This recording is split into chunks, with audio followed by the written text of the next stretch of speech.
Hindi niya kasi alam kung saan siya pupunta.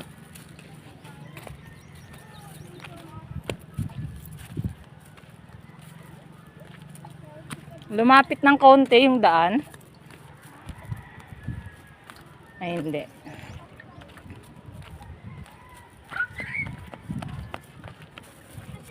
Niyayaya ko si Bebang, ayaw naman. Wag dyan, at baka masagasaan naman yan. Ayun na, may sasakyan lang.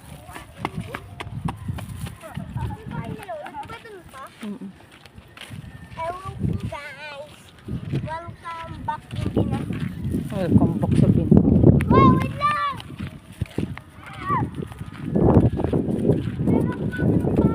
Kala naman muna.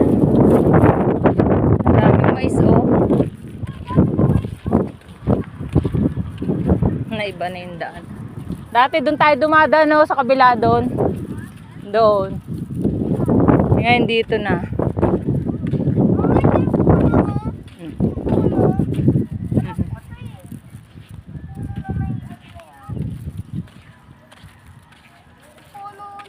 Pakawala mo, tapos tatakbo yung papunta doon.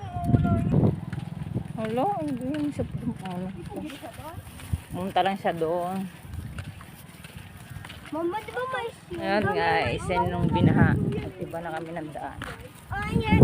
Ay, grabe. Ang taas pa namin ang galing nyo dito. Ang tagal lang kayo dito. Ang ganda na dito mag-practice magmotor. Ang ganun pa si dito. Pantay na. Ha? Bakit? Ang dami naman ito.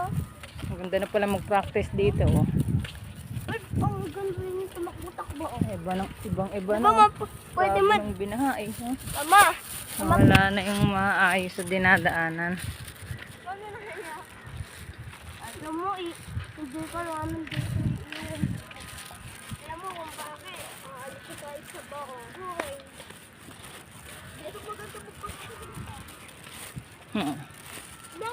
Naiyak. Ikahin siguro, nasa na tayo?